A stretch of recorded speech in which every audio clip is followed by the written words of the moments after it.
A new coronavirus variant sends markets plummeting.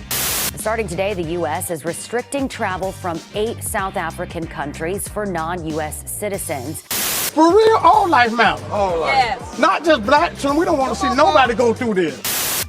Oh my gosh, a new variant. What are we going to do? Everybody panic. We're going to talk about the new coronavirus variant, also the Ahmaud Arbery case. What did Joe Biden do for Thanksgiving? A ton to get to on this day back from a little vacation we took. All that and more coming up on this episode of Daily Caller Live. My name is Jobob. Daily Caller Live starts right now. 3, 2, 1. Here we go. That might be the only brown guy on earth named Jobob. That is actually her name, Jobob. Live from a dingy bunker completely cut off from the outside world except for you fine folks. Thanks so much for tuning in to Daily Caller Live. Today is November 29th, the year of our Lord 2021, and the new variant is here. Everybody panic. We should be scared in our homes, tidied up, locked away from any other individual because the variant is going to kill us all. Oh my gosh, is anybody else tired of this? We're going to talk about the new variant. We're also going to talk about what Joe Biden did for Thanksgiving. The Ahmaud Arbery case came, a verdict came last week. We'll talk about that. Got a lot to get to today on Monday. Just this is a Monday. We're starting off really strong and really fast. Let's get to this though first. Again, we're going to talk about Omicron or Omicron or Omicron or Omicron. I don't know how to pronounce it. There's a bunch of different people pronouncing it different ways. But we're going to get to that in depth. We'll give you all the information that you actually need to know because there are literally so many sites and so many clickbait ads saying, it's a new variant.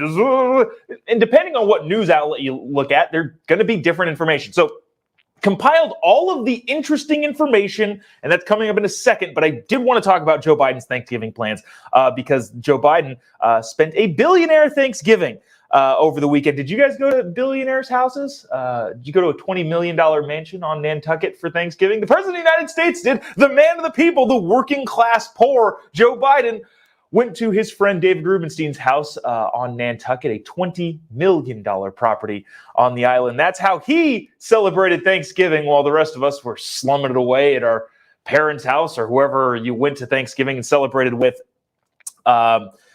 This is how the president celebrated Thanksgiving. President Biden and First Lady Jill Biden will spent their Thanksgiving at the Nantucket home of a private equity billionaire.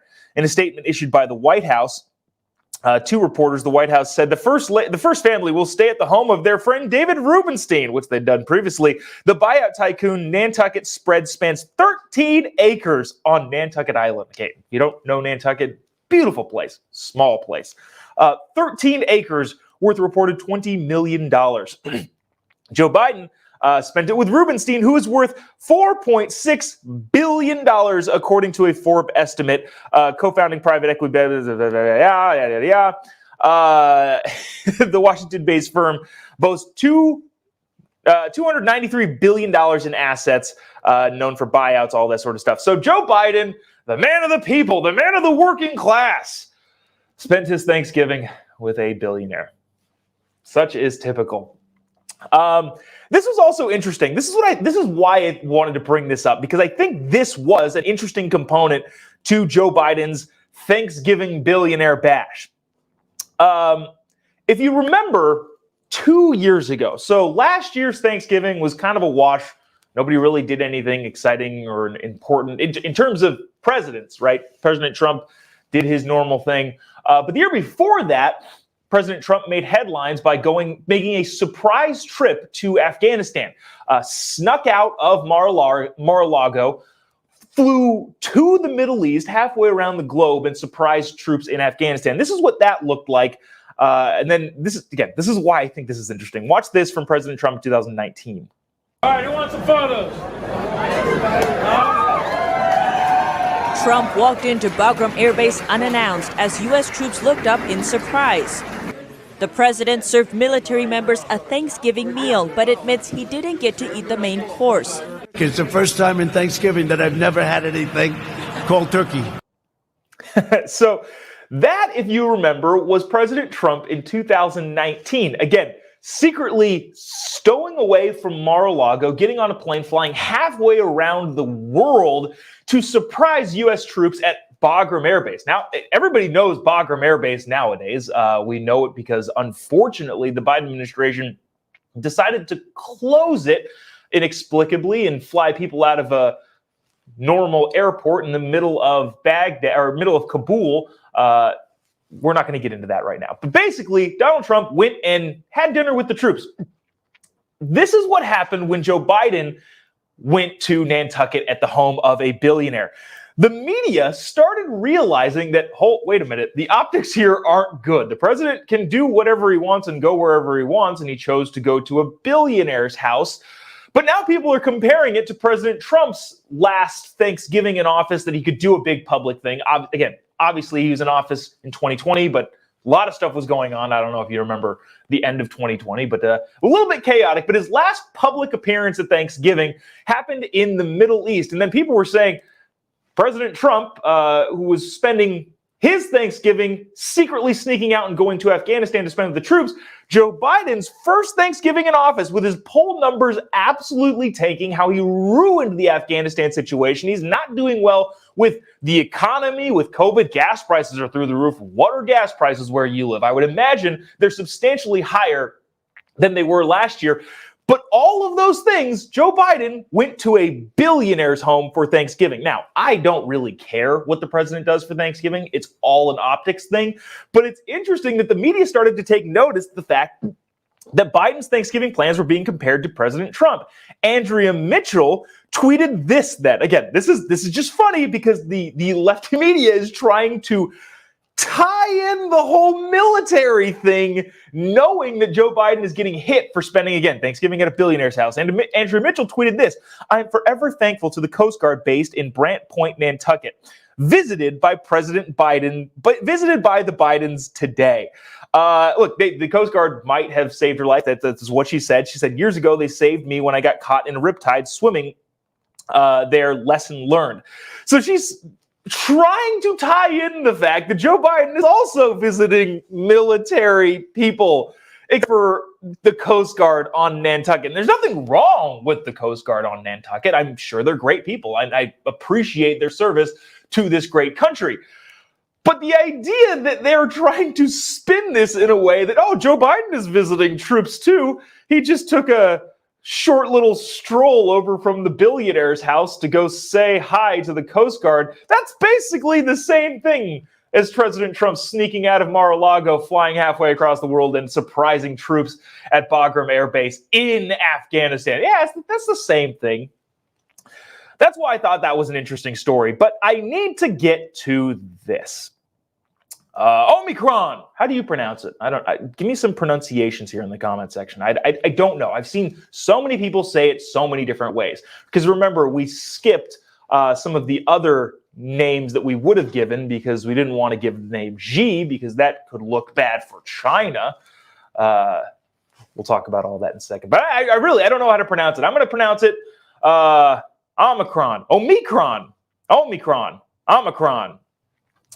The Omicron variant is sweeping the world, and people are panicked about it. Everybody panic. What we should do is panic first and then use our heads later. Here's what we know so far. This is all super new. Unsurprisingly, governments around the country or around the world have freaked out, closed borders, all that sort of stuff. And maybe they should. I don't actually know. I'm not a doctor. I'm not a scientist. I don't actually know if this is a bad thing. But I want to give you a rundown of what we know and then discuss whether or not that's a good thing and the political fallout and all that sort of stuff. What we know. Here's the thing that I think is super interesting about this Omicron variant.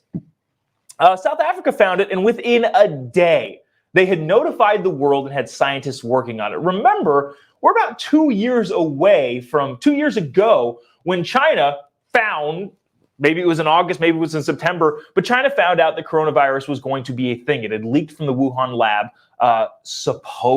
allegedly leaked from the Wuhan lab, and was infecting people in Wuhan. They knew 2 years of the day. They didn't tell anybody until around December.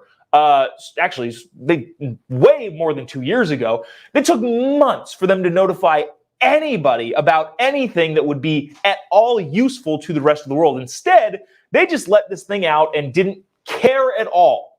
For some reason, we are still upholding China. We're going to go to their Olympics here in a couple months. But I thought that was interesting. The South Africa doctors released it immediately. Here's another thing that is interesting. South Africa's Angelique Coetzee said, we're looking for severe cases. I presume that might come later, but for now it's mild symptoms easily treated at home. Did you get that from any of your mainstream media? Everybody is panic. Face it. Did you watch the Sunday shows? They had Dr. Fauci on. They had Scott Gottlieb on.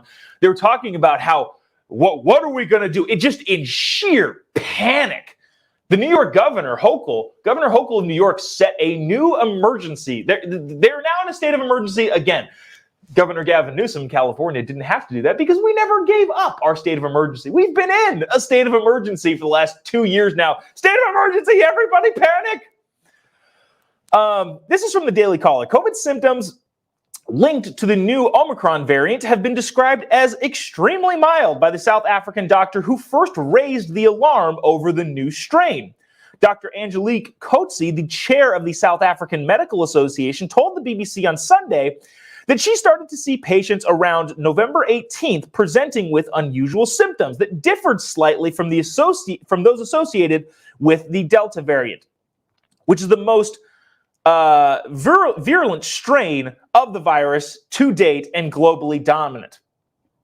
What she's saying, the chair of the South African Medical Association told the BBC that they are unusual but mild symptoms. Again, do we know definitively if they're totally mild? No. But the early reporting that we're coming out of the Omicron variant, the new scariant of COVID, is that the symptoms are mild, which kind of would make sense, because not to get into this whole scientific diatribe of how viruses work, viruses, like other living beings, want to live. They want to stay alive. They want to be present. So they don't want to kill their host automatically. Given that, a lot of studies would show that variants of deadly viruses would continue to mutate into, I don't want to say safer versions of that virus, but they would have a less damaging effect on the host because, like we said, they want to live. And it's a weird and fascinating thing about viruses. If you want to dig into that, go find an article about it. But the variants from viruses that are extremely deadly also want to live. They're an organism that wants to survive and therefore doesn't want to kill its host. So there is a situation in which the Omicron variant is a good thing, and it is the virus mutating in such a way that, yeah, it's going to give you the sniffles and, yeah, going to make you sick, but isn't going to kill you. Hopefully, again, the preliminary stuff coming out of this doctor in South Africa, who's dealt with more of it than probably anybody in the world, is saying that the symptoms are pretty dang mild, and people should be able to recover at home. Here's where this stuff gets interesting. We're going to read some statements and some tweets from current leaders doing some things. As expected, the entire world is in a panic.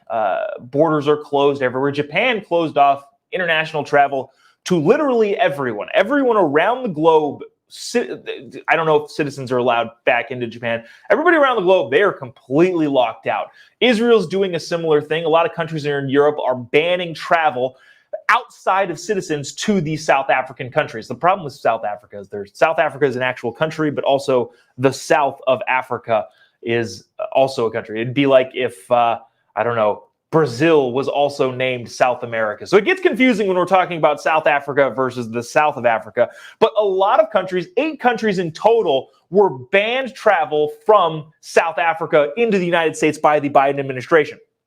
Joe Biden issued a travel ban on 8 African countries. Why is that interesting? Well, the hypocrisy behind it. This is a statement from Nancy Pelosi. Okay.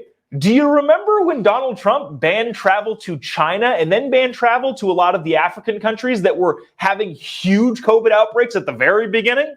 Anybody remember that? Anybody remember what the racist terms that were thrown around when President Trump did that. Remember when Donald Trump banned travel to China, which ultimately turned out to be a good thing. And that's even acknowledged by Dr. Fauci. Even Dr. Fauci agrees that, yeah, banning travel to China was probably a good thing and not racist at all. Remember when that was happening, Nancy Pelosi went to Chinatown in San Francisco and said, we're going to be careful, but everything is fine. And we don't want the racist travel bans being instituted by the racist president of the United States to take hold in our culture. Nancy Pelosi in June of 2020 said this: the Trump administration's expansion of its outrageous un-American travel ban threatens our security, our values, and rule of law. The sweeping rule barring more than 350 million individuals from predominantly African nations from traveling to the United States is discrimination disguised as policy. Oh no, it's discrimination. Travel bans are discrimination, said Nancy Pelosi. And now a year and a half later, they're doing the same thing. Lo and behold. Joe Biden in February of 2020 said this: Trump further diminishes the U.S. in the eyes of the world by expanding his travel ban. This new Africa ban is designed to make it harder for Black and brown people to immigrate to the United States. It's a disgrace. We cannot let him succeed. That was Joe Biden in 2020. Joe Biden in 2021? Stop travel! Everybody stop! No more people traveling from these 8 African countries. Look, the bottom line is this, really. This is the biggest problem. We all read the nursery story, The Boy Who Cried Wolf. We all read The Boy Who Cried Wolf growing up as kids. And what happens in that story when the boy cries wolf and there's not actually a wolf? People panic, and then he continues to go with the wolf story and doesn't admit that he was lying about the wolf, and nobody believes him when there's actually a problem. This is the problem that a lot of our super lockdowny types in the United States are going to have to wrestle with for the next several decades, probably. All of your people who freaked out constantly, all of your Dr. Fauci's of the world, your Joe Biden's of the world, your Kamala Harris's of the world, that freaked out and are super quick to shut down American freedoms, are going to have to deal with the fallout of that for the next several decades. Again, we all read The Boy Who Cried Wolf story when we were kids.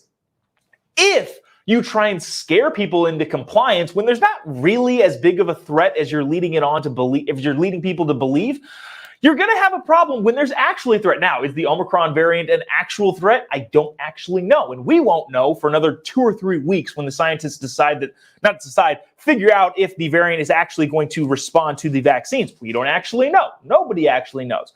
But panicking first is not a way to govern a society, especially one as big as the United States of America.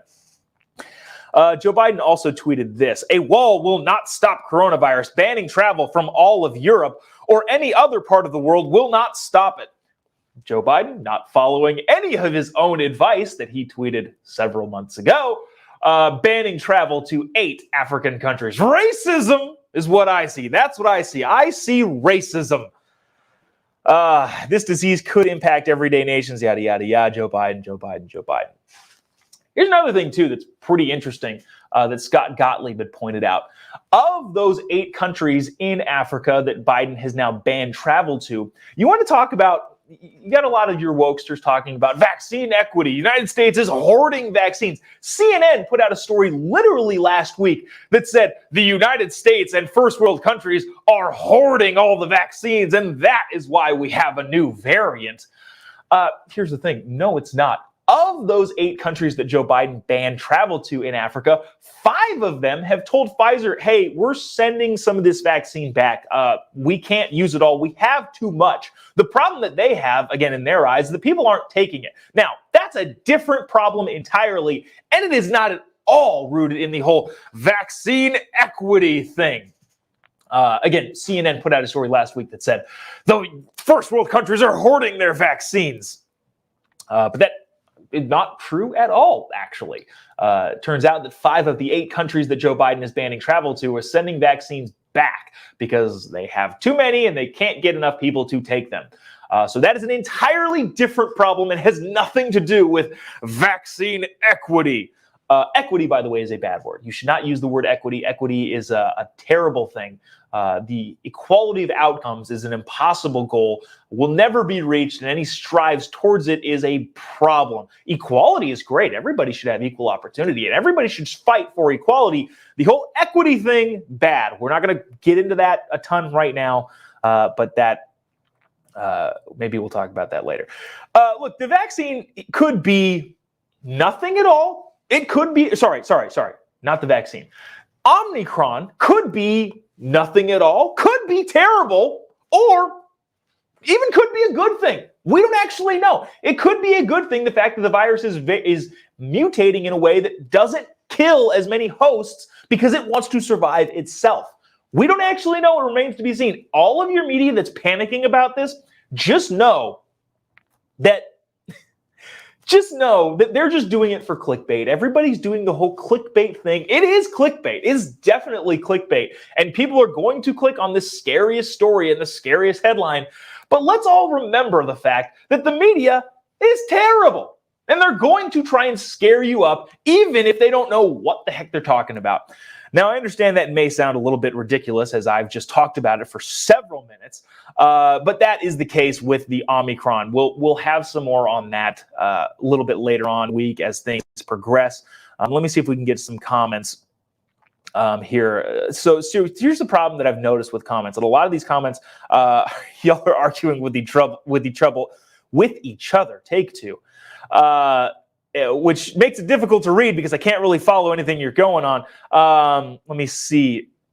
I'm not sure what this is referring to, but Christina said they're all hypocrites and they will not be held accountable. Yeah, that's unfortunate. A lot of the people that are locked down, lockups are going to be not held accountable. All hypocrites. Have we learned nothing? Literally, have we learned nothing? This is Scott Atlas was on. Oh my gosh, which show was it? It was a Fox show. Dr. Scott Atlas was talking about, have we learned nothing? The whole lockdown thing, the whole social distancing thing, all of the things that we implemented in the whole travel bans, everything we implemented didn't work. And we're just going to go do it again. Again, New York declared a state of emergency for the Omicron variant. None of which have been found in the United States. I did see, though, on, I think it was ABC this week, a doctor saying, yeah, it's probably already here. He would be shocked if we made it out the rest of the week without getting a variant. So, look, here's the thing. I tweeted this when we first heard about this. Now is the time, if you're not already, take control of your own health.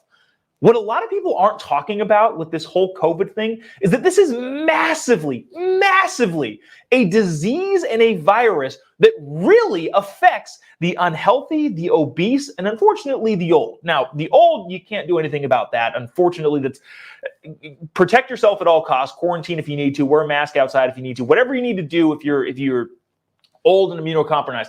But a lot of things that a lot of people are talking about is this whole virus thing is massively, Bill Maher is talking about it, but this virus is massively affecting people that are completely unhealthy. Maybe this is what we should learn from this. Take control of your own health. Seriously, I'm going to be posting about it quite a bit more because I work out a lot. I watch what I eat. I make sure to maintain a healthy lifestyle, and I'm not worried about this thing at all. I'm just not. Maybe hopefully something like that will come from this. I want to get to this. The broken justice system works again on Wednesday. The Ahmaud Arbery case read its verdict and found 3 men guilty of murder, which seemed like, if you were watching the trial at all, seemed like a pretty good verdict to come to. Those 3 guys definitely should not have done what they did. Earlier last week, 2 weeks ago, on Friday, the Rittenhouse verdict came down, found Rittenhouse not guilty, which was definitely the correct verdict that the jury reached. And this also, the Ahmaud Arbery case, also the correct verdict. So the broken justice system worked again. Remember how all of your liberal wokes and your leftists continue to say the justice system is so broken, it's completely irreparable. I do have a friend that messaged me and said, hey, there are some huge opportunities that we have to improve the justice system. And I would agree. I'm not saying that it is infallible. All I'm saying is that in these two instances, and in the Andrew Coffey instance in Florida, the justice system seemed to be working. That friend that I was talking to said, I give the justice system a D+. My response only was, yeah, where do we stack with the rest of the world? I don't actually know. Now, again, this is not to say that our entire justice system is completely and totally infallible. Of course, there are things that we need to work on. Of course. But let's also not say we need to burn it to the ground and start over, like your Ilhan Omars, your Rashida Tlaibs, your AOCs might think or might have you believe when talking about the criminal justice system. I want to play this clip from Ahmaud Arbery's dad. Listen to this. This was interesting. This is him giving a press conference after the verdict was read. You may have seen this on the TV already, but just watch this. We got that list mark. This history today, letting you know that black kid life does matter. That's right. For real, all life matters. All life. Yes. Not just black children. We don't want to see nobody go through this. No. Amen. I don't want to see no daddy watch a kid get lynched and shot down like that. That's right, Mom. So it's all our problem. It's all our problem. So, hey, let's keep fighting. Let's keep doing it and making this place a better place for all human beings. Amen. All human beings. Amen. Everybody. Amen. Love everybody. Love everybody. All human beings need to be treated equally. We finna conquer this lynching. Today is a good day.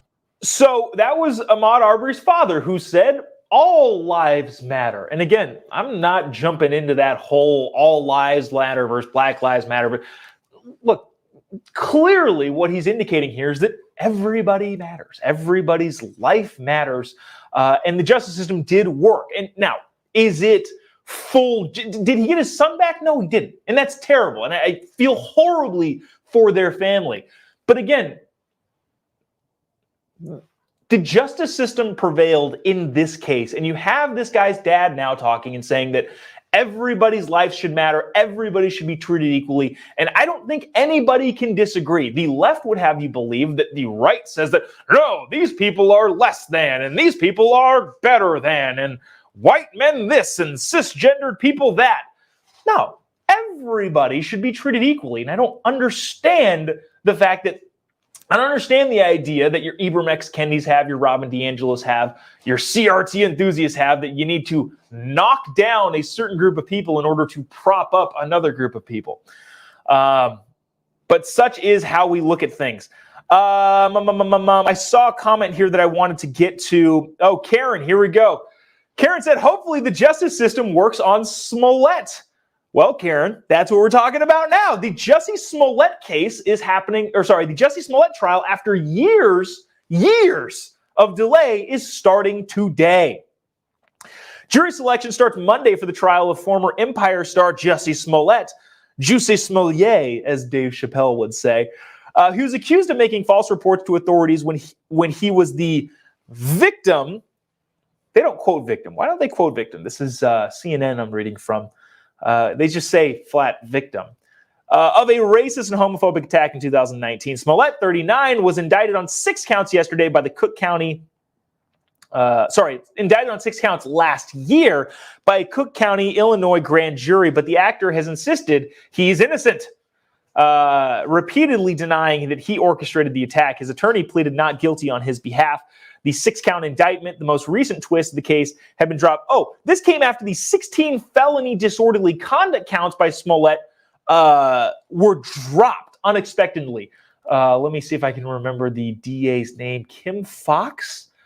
Somebody just completely dropped all of these other 16 felony disorderly conduct cases and then had him do some public service. He volunteered at a thrift shop for, 17 hours. Something ridiculous like that. But all of those charges got dropped. But the trial for him making false reports to authorities and spending crazy amounts of taxpayer money is going to trial today, or the trial is starting today. We'll keep you updated on how that works or what happens from there as things go on.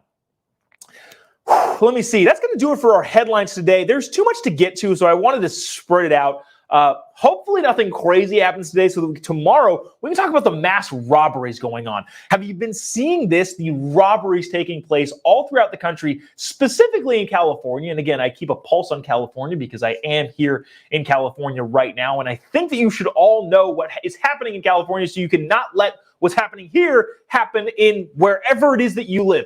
Don't let where you live become California. But I wanted to, we're going to talk about the mass robberies going on. Also, there were massive protests for vaccine mandates all across the world. Melbourne had crazy big protests. Rome had crazy big protests. Tomorrow, we're also going to talk about this is the headline. Kyle Rittenhouse is going to file a $60 million defamation lawsuit against Whoopi Goldberg and Joy Behar on The View. And I think that is the first to come of many, many of these. So that's going to be ridiculous. We're going to talk about London Breed tomorrow. Adam Schiff said some ridiculous thing. Holy cow, there's so much to get to tomorrow. That is going to do it for us today. We'll see you right back here tomorrow, same time, same place, 8 a.m. Eastern, 11 a.m. Pacific time. Thanks so much for tuning in to Daily Caller Live. If you haven't already, actually, hold on. Public service announcement here. Do you like this shirt? I know, because it's hilarious. If you want to get them in time for Christmas, you have to order now. The Joe Biden catchphrase, "What?" t-shirt is available anywhere you can find me on social media. Actually, let me pull up my social media accounts really quick. At Jobob on Instagram, at Job. Just type in Jobob anywhere. You can buy these hilarious Joe Biden catchphrase t-shirts on my Instagram account, on my Facebook page. I don't know if you can buy them on Twitter. But you can also go to capitalistpropaganda.us. You can also buy these hilarious t-shirts. Help us out. Help support the show. We really appreciate you watching. Staying tuned. That's how we can keep doing our thing here. But I want to mention this specifically right now. Actually, let me keep that up so that if you want them, you got to order them soon. You can get the Let's Go Brandon t-shirt, the Joe Biden catchphrase t-shirt, the Corruptifornia t-shirt, the capitalism t-shirts, all of this sort of stuff you can get at Capitalist Propaganda. But I'm telling you to order them now so they can get here before Christmas. This is the best gift for your middle-aged dad or older dad. This is the best gift that you can get for the dads in your life. My dad has this t-shirt. My father-in-law has this t-shirt. That's hilarious. The only thing that happens when you go out wearing this t-shirt is you get at least 3 to 5 high fives from random people in the grocery store. So head on over to Capitalist Propaganda. Get them now before it's too late, because time is going to run out and you're not going to get them before Christmas. This is the perfect gift. It's not expensive. Go and grab some t-shirts. Help us keep the show going. Let us keep doing what we're doing. Head on over to capitalistpropaganda.com. Now that is going to do it for us. We'll see you right back here tomorrow for another episode of Daily Caller Live. My name is Jobob. Thanks so much for tuning in. God bless America.